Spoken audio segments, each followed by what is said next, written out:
NorthJerseySports.com Athlete of the Week. You can nominate an athlete by tweeting at us, hashtag NJSAOTW, or emailing us at njsaotw@gmail.com.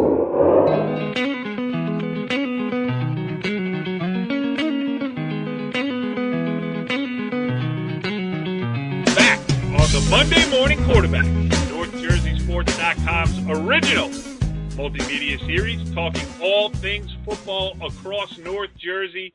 This is Season 4, Episode 11B, a special episode here for you tonight as we touch on a dying tradition around here in these parts. We're going to talk a little Thanksgiving Day football. I am Corey Doviak, being joined by my illustrious panel of North Jersey football insiders. And if we're talking about Thanksgiving Day football, we have to start with the man whose beloved nickname is the head Husky, Dumont's own Brian Carr. What's up, Brian? Hey, I go back to Dumont Thanksgiving 2004 when they won a big game in overtime. So it was a great game then, and I still go. It's not as exciting today, but it's still tradition. We'll hear more about it from Sam, Sean. Yeah. Yes, absolutely. Well, first, let's introduce our other insider. He is the venerable one, Jimmy Avatable. What's up, Jimmy? Hey, what's up, Corey? Well, this is an interesting one here because, Brian Carr is Mr. Dumont, and he is passionate about Dumont football, and he came up with the idea of doing a little Thanksgiving Day special, and we're going to follow it up. Now, first of all, he came up with two great guests. It's a special episode, certainly because one of our guests will be a current NFL player, the former Dumont Husky, Sean Lissimore. He's going to join us from San Diego, where he is playing for the San Diego Chargers, currently on the IR, but that doesn't matter because he's an NFL player who, made it to the big show the hard way, from Dumont High School to William and Mary football at the FCS level, and then on to the Dallas Cowboys and now the San Diego Chargers. So we're going to talk to him about his recollections of Thanksgiving Day football, what was important to him about high school football, and everything else. And then we're going to get the other side of the coin. We're going to switch to the Tenafly side. We'll be joined by Sam Bruno, who, if Brian Carr is Mr. Husky, Sam Bruno is Mr. Tiger. He is a current Board of Education member at Tenafly, and he's been instrumental in keeping this thing alive, really against the odds. As we see it here, great games like Old Tapan Demarest, Paramus Ridgewood. In my day, it was Powell Park Leonia, and all the other ones that everybody else remembers growing up have gone by the wayside. What we know is that Teaneck and Hackensack and Tenafly and Dumont are the last two stalwarts, and Sam Bruno has been instrumental in keeping the tradition alive. It will be interesting to talk to him, but first, as we welcome in our first professional athlete here on the show this season, going out to San Diego to welcome in a former Dumont Husky and current San Diego Charger. He is Sean Lissimore, and he joins us on the Complete Performance Baseball Academy hotline. Sean, thanks for joining us here on the Monday Morning Quarterback. Well, thanks for having me on. Well, we're really excited to, for a lot of reasons. One, because it's a great opportunity. We're a local high school sports show here, and just to show kids, first of all, you can come from a public school and you can, go on to accomplish everything you want to in the game of football and everything else. But, you traveled that well-worn path from Dumont High School to William and Mary to the NFL. Yeah. Many people, not too many people can say they have done that. But just, give us a little spice of what it was like, your climb from Dumont High School, from a smaller Bergen County public high school to get to where you are now. Well, growing up in Dumont, I played Dumont junior football, and then when I had the opportunity to go to Dumont High School, you definitely hear a lot about St. Joe's, Don Bosco, Bergen Catholic, and all those types of schools, and the appeal about going there. And in my mind, I was set on staying in Dumont. I wanted to be there with my friends. Guys that I grew up with. I was, loyal to the town, and I loved it there. And I worked with coaches. I went to Abe Mongilia's camp growing up, and had a lot of interaction with those coaches. So it was something I had my mind set on. And at the time, I always wanted to play college football, but I knew it wasn't going to be easy. And going through the process and all that, it wasn't until my junior or senior year that I started getting some attention. And I had to go out to camps in Penn State and Rutgers and different universities all over. And when I started getting that attention, I knew hey, this is a tangible thing. It's possible. So kept working, and we had a great season my senior year. And the opportunities kind of started presenting themselves in the form of some Ivy League schools and Patriot League schools like Georgetown and Lehigh, and then William and Mary kind of came late in the game, and they offered me a scholarship. So at that time, I had to decide, well, do I want to go to a school where I'm going to have to pay full boat, or have my parents pay full boat, or do I want to go someplace with a good education, good football program, and have the opportunity to do that under a scholarship? So that's kind of how the William and Mary thing played out. And the main focus at the time, it was playing ball, but it was also getting a good education. So, that's kind of what drove my decision. I went to William and Mary, and things kind of just progressed from there. Started off as a 240-pound defensive end / linebacker, and then just kept getting bigger. And by the time I was a senior, I was 290, 295. And we had another great season my senior year. And, NFL was actually starting to look like a possibility. And, from that, the pro day, all-star games, things of that nature. And before I knew it, I was sitting in my hometown. I had a call from Jerry Jones saying they're going to draft me in the 7th round to the Dallas Cowboys. So it was pretty unreal. Took a lot of hard work, a little bit of luck too, but a lot of hard work.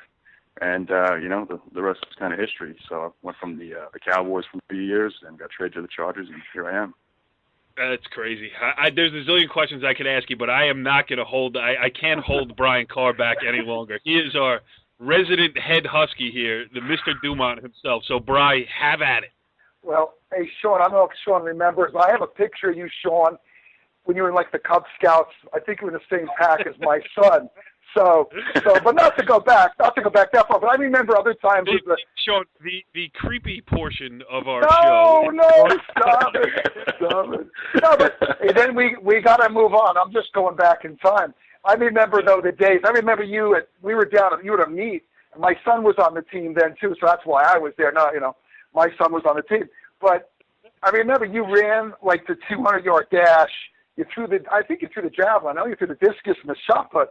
But, you did it all. You did it all. Question coming here soon, Mr. Clark? I was just wanted to say that I remember seeing Sean back in those days. But I'll say this, too, Sean. Not a big question, but I'll say this statement. When Sean was at Dumont, the team was 7-3, one of their best years, right? And the next couple of years after that, you basically made the program it's not a question here, it's a good statement, but you helped the program to become very successful 3 years in a row. They made the playoffs 3 years in a row. And since then, they haven't made the playoffs. Not a big question here. But let me ask you. Come back and play at Dumont? Can you come back and play for Dumont? But I think someone might notice, but yeah. But I think, Sean, here's the question. If we want to have a question, here's it. When you were at Dumont High, say senior year, you guys were playing I forget Lovelace's first name. John Lovelace. Jabu Lovelace. And so let's talk about that. That's why we're here. We're talking about Thanksgiving football. Tell us what you recall of that game. I remember that game. He didn't come out when the game first started because he had a problem with his back. But tell us about that game. You guys were down by 2 scores. You came back. You tied in overtime or tied in regulation. All right, let him tell us, Brian. Go ahead. Let him tell us. Go ahead. Go ahead, Sean.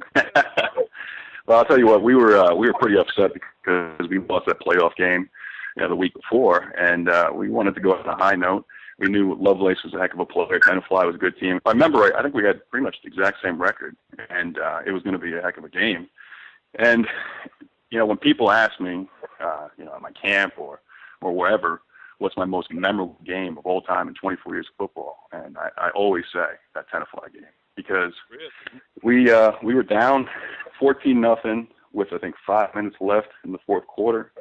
We came back and tied it up. We recovered an onside kick. It was completely improbable, and we pulled it off. Went to overtime, ended up winning the game, and there was no better way to go out with my fellow teammates, those seniors, all those guys I grew up with, than to beat Tenafly. So it was awesome, man.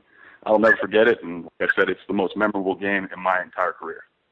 That is crazy. And you know what's even crazier? As you were giving that answer, I just pulled up in our archives. I was actually at that game, and you said improbable. My headline was Dumont pulls off an improbable win over Tenafly.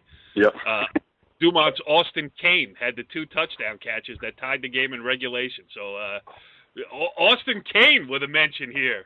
Absolutely. On NorthJerseySports.com. Jimmy, I know you can ask a concise question without the excitement. So go ahead. Well, obviously you've made it and you've been successful at the highest level anybody could play in the NFL. But if you can go back to high school, looking back, what did high school football do to you when you're developing, not only as a pro football player, but as an adult? I mean, what did you learn from competing, wins and losses at the high school level? Well, the high school level is obviously a lot different than college and pro. I mean, the one thing I loved about it was everyone's out there playing ball to play ball. There's nothing else. I mean, you're not on scholarship. You're not getting paid, right? And I think high school is really where you learn about work ethic.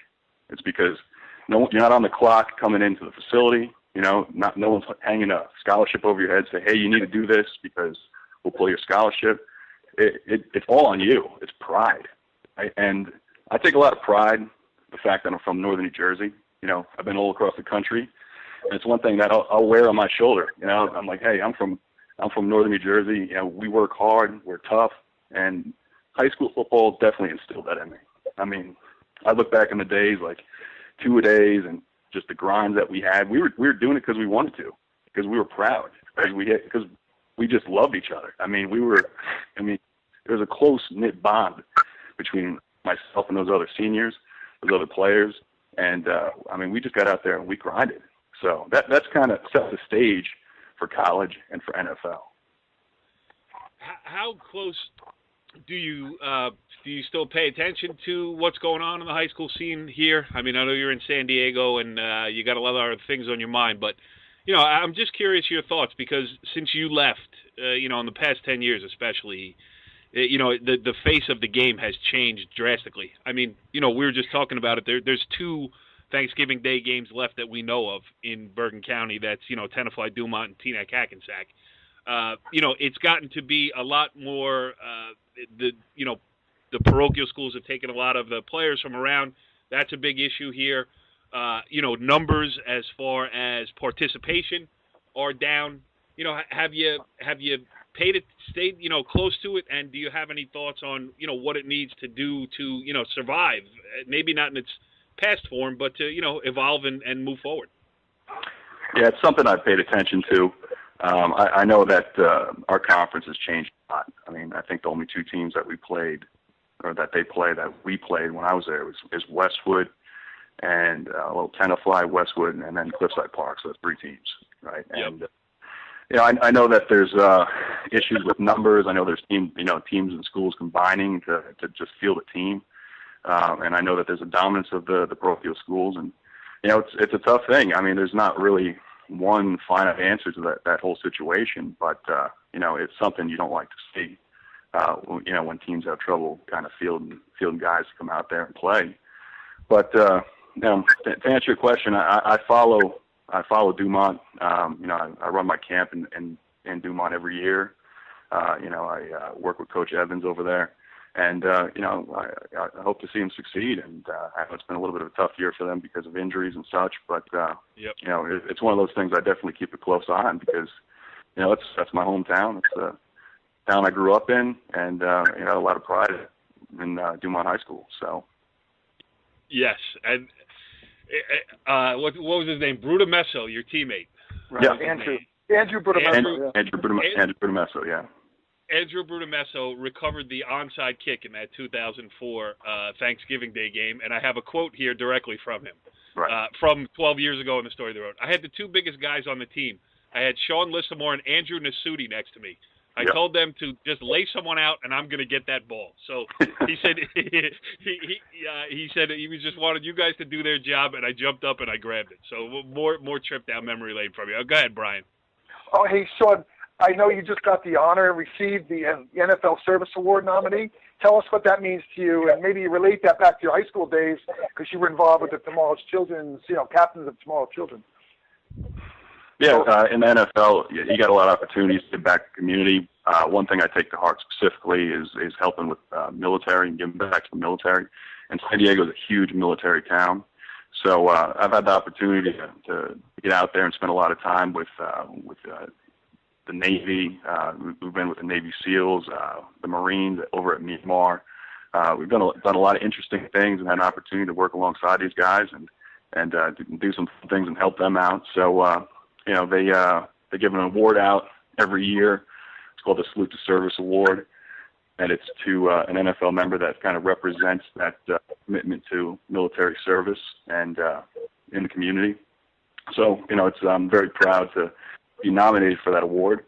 In Dumont, we did some things. We had the Captains for Tomorrow's Children, which all the captains, they would go out in the community. They go to children's hospitals and senior citizens' homes and other schools and stuff like that, and talk to kids and spend time with them and stuff. So that was something that was instilled in me, from my time at Dumont, and followed me through college and then on to the NFL. That's awesome, Jimmy. You got one more?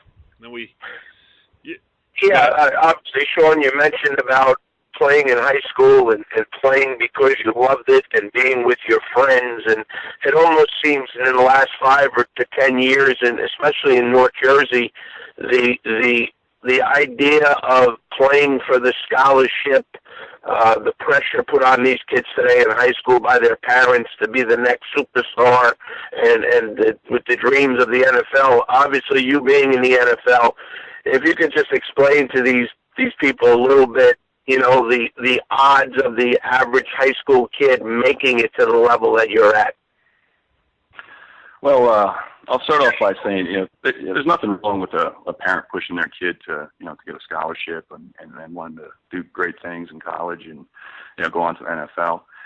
In my case, it was a little bit different. I remember my dad, he came to me when I was, I think, 5 years old, and he brought me a junior football program, right? It was like this generic junior football program thing, and he just handed it to me and said, "Here you go, son. If you want to play, you can go ahead." And I did. I joined, and I played 8 years in junior football, and I got to the high school level. And there was never any pressure from my parents to get to a certain level or to go play college ball on a scholarship. It was something that I actually wanted to do. It had nothing. It had something to do with them, but it had more to do with the fact that I wanted to do it. It was my dream, and I also want to take the burden off my parents for having to pay for college. Right. So it was just one of those situations where it kind of worked out that way, and there was no real pressure. For them, the only thing they really cared about was that I was happy, healthy, and I was getting good grades in school. And, football and all that stuff, that was kind of secondary. But to answer your question, the chances of making it to the NFL, they're pretty slim.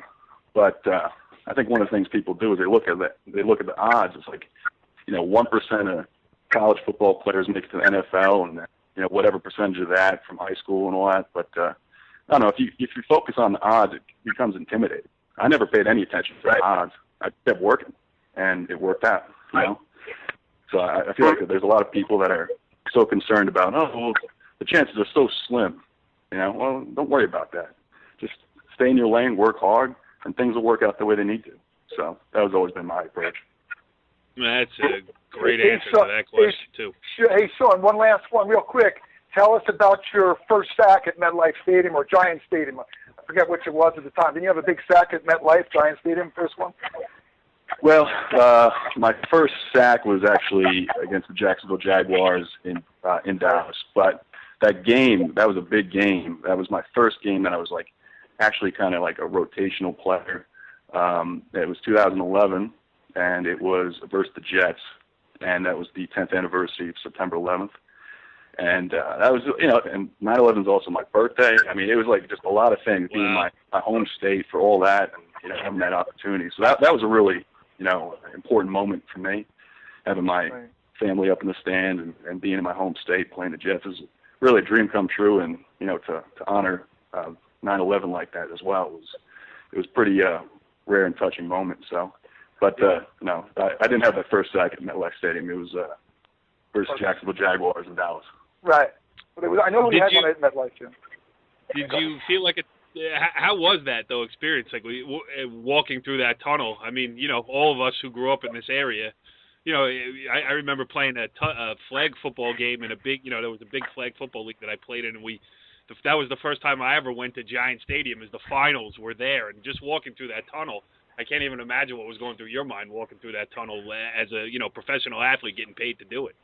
Yeah, it's absolutely a dream come true. I remember when I was younger, we used to drive past the stadium, and I always thought to myself, one day I want to play there. I mean, I told my parents that. I said, one day I want to play there. It was always my dream to play in the NFL. Like, I'm the type of kid that when I blew out the candles on my birthday cake, I would play in the NFL, And I drove past Giant Stadium. I was like, man, that's what I want to do. I grew up a big Lawrence Taylor fan and all that. And to have the opportunity to do that, it was a bit unreal, and especially in those circumstances, it was just awesome. So.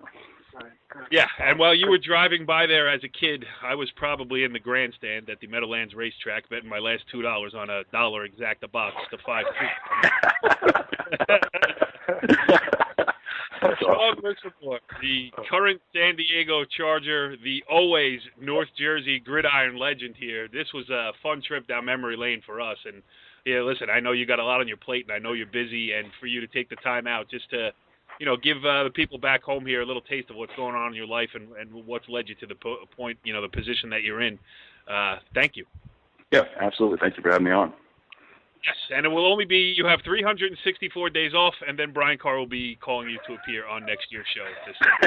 Well, I look forward to it. All right, continuing on this special Thanksgiving football edition of the Monday Morning Quarterback. Now, we just had a great conversation with Dumont alum and current NFL player Sean Lissimore. Now, we have to get the other side of the story. We have to turn to Tenafly. So, from brown and orange to black and orange, we shift gears as we welcome in on the Complete Performance Baseball Academy hotline. He is, as Brian Carr described him when telling me who was going to be on the show, he is Mr. Tiger, Sam Bruno. Sam, thanks for joining us here on the Monday Morning.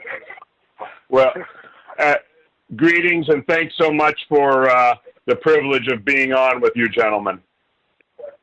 Wow, that's the first time anybody has ever described an appearance on this show in such terms, and we definitely appreciate it. But all kidding aside here, now you are a current member of the Board of Education in Tenafly and also many other tasks that you've taken on over the years. How about, it's a dying tradition, the Thanksgiving Day football game. As I've mentioned 1,000 times, I am a Palisades Park kid. The big rivalry when it was against Leonia. There used to be over 1,000 people at those games. You got to see everybody came back. They went and got drunk at Whiskey Pete's on Wednesday night and then showed up for the football game on Thursday. Those days are gone. You guys are hanging on to it at Tenafly. Why is it so important to keep this thing going? Well, it's not only a football game of 48 minutes. It's a cultural asset that belongs to two communities. And might I also add our brothers and sisters in Hackensack and Teaneck, the longest Thanksgiving Day high school football game tradition. I believe they're up to 86 consecutive seasons, established in 1931. And of course, Patterson, Eastside, Kennedy, since 1925, 92 seasons. Tenafly, we're going to be looking at the 68th consecutive season this week. So we're very fortunate in Tenafly that, we're a little bit younger than those other four schools, the other two games, but it's a cultural asset. It's just not a football game. I agree with you. Go ahead, Bri. Hey, Sam, the question I like to ask, back when I know it was a while ago, when you played, what do you remember of your times back playing this rivalry game? What was it like for you guys playing that game? Well, we had played, I graduated THS in 74. Obviously, that was the 73 Thanksgiving Day game. We had looked forward to that from a very early point in our lives. The core group of guys on that team we can remember going down and watching, when we were kids in elementary school, Ronnie Panacidi, the Graff brothers, Larry Shattuck, all of these older kids, 5, 6, 7 years older than us. And this was just inevitable, that we would have our privilege to be able to play on the Tenafly team. And at that time, it was considered to be the golden era under Coach Boaz Buzz Ferkser, and also have our shot on Thanksgiving Day. Now, you mentioned in there, and tell me again the relationship to Ron Panacidi. Ronnie Panacidi was, I believe, on the 65 team at Tenafly, and we would go down as kids. At that time, we were, 11 years old, 10 years old, 9 years old, whatever. And we would go watch these kids, these older guys who seemed, like giants. They would be down at the field practicing. At that time, September 1st, that was the holiest date of the calendar, and that was the first day of football practice. And the month prior was captain's practice beginning on August 1st. So we would watch these guys, and just, look forward and, dream about the future.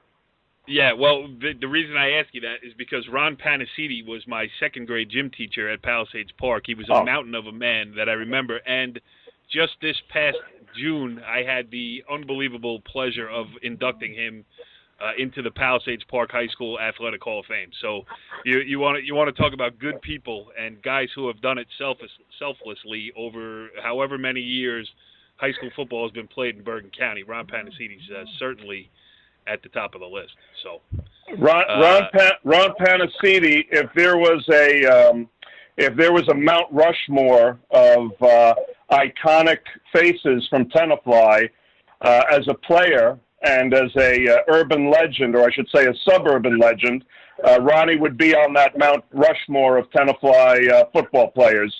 He used to work out by lifting up the stands. The real end of go ahead.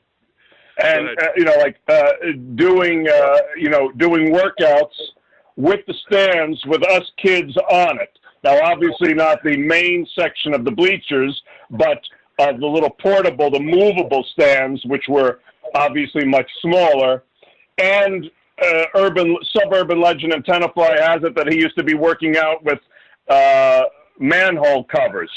And that was his, let's just say that was the legend of Ron Panacidi. Great human being. Absolutely. Go ahead, Jimmy. Jump in on the Turkey Day talk. Yeah, Sam, we've mentioned from time to time on the show the last couple of years the multiple challenges that the public schools are facing, specifically in Bergen County. In Dumont, its numbers, as you know, they had to forfeit a game this year because of lack of numbers.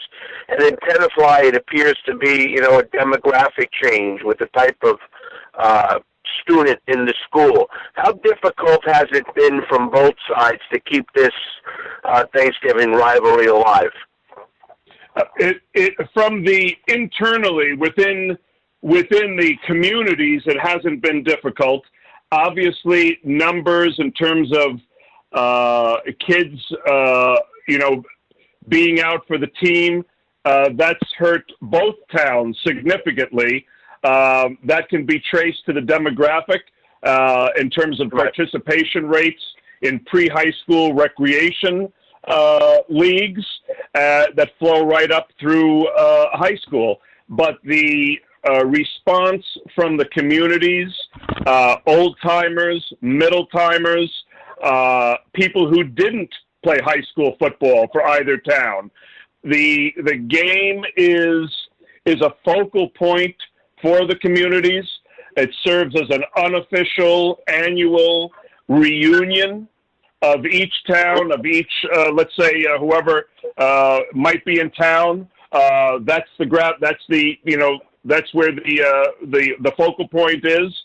And, the coaching staffs at both towns, at both high schools, have done great jobs of trying to maintain a sport that, as we all know, it's on the downslide. And, those reasons are multiple reasons for that. Right. What's the solution? The solution. Well, what was that? If I could turn back time, isn't there a song by that title? Yeah. I don't know if there's a solution as much as there has to be perseverance. That this Thanksgiving Day game tradition is not swept into the dustbin of history, if you will, by outside external forces. If it's a situation that involves safety of players, obviously that's paramount. If it's an issue of either town or both towns, high schools, not being able to field a team, how tragic, how unfortunate. But under no circumstance, and I made this case 13 years ago, under no circumstance would I be on the sideline and allow any external forces to wipe this game out. Yeah, it's certainly. You know what? It is. I mean, high school sports have in a lot of ways moved away from their mission. And I think, and listen, we can't turn back the clock. They're not coming back.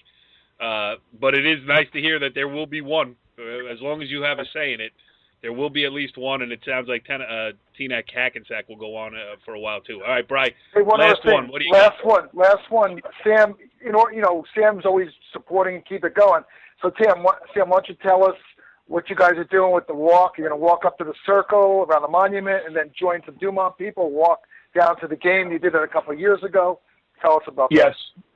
Yes. In 2004, the tradition, after its near extinction the year before in 2003, a lot of us thought it needed a vaccination booster shot. No double entendre, pun intended. But as a bunch of us got together, turned out to be maybe close to 50, 60 plus people. We decided to walk from Ferkser Fieldhouse to the monument, and from there to Dumont High School to demonstrate publicly that there were still many people who believed in this game, and we wanted to send a message. That message was heard distinctly. And now about this time, we're going to try to put something together the same way. At least in Tenafly, for those who are available and interested, we've sent out the word unofficially. It's not sponsored by any entity or organization. But if anyone in Tenafly is interested and available and they feel passionate about this, then we invite them to come to Ferkser Fieldhouse around 8:15 on Thanksgiving Day morning and take a 2.6-mile walk. And hopefully there'll be more than just 3 or 4 of us there, but we'll see. And meet our brothers and sister Huskies at the monument, and then head to Dumont Memorial Field to watch a great game of football between two towns. Well, if there's 2 things that I don't do, it's get up at 8:15 on Thanksgiving Day morning and walk 2.6 miles. But if you do need a sponsor, we can loan you the Complete Performance Baseball Academy. I need it. Well, thank you. Sam Bruno, this was a lot of fun. Great, the traditions are what keep, it's what binds communities together over the years. This is a great one, Dumont Tenafly, and really, congratulations on your efforts for keeping this thing going and really your passion for it because, we need more guys like you, and we appreciate you coming on here. The Mr. Tiger joining the head Husky. Look at that, dogs and cats living together. You're very kind. Thank you very much. Happy Thanksgiving to all, and go Tigers, go Huskies. All right, Bri. Well, you certainly promised to deliver some guests for this special edition, and you did that. An NFL player and one of the most, energetic guests we've ever had on the show. Oh, sure. Sam, I've gotten to know Sam about 10 years ago. He's just all over the game. He wants to keep the tradition alive. So, I went to him immediately when we talked about possibly putting the show together. Sean is a great guy, Dumont kid, born and raised, stayed in the school system, a great kid, captain of a football team, a wrestler, a track star. So what more can you ask for? And now he's an NFL player. So a good representative of Dumont and the people here in town have a lot to be proud of. Yes, Sean certainly a class act. And we will close this edition, this special edition of the Monday Morning Quarterback with 2 simple words to the venerable Jimmy Avatable. Wake up, Jimmy. Follow the leader.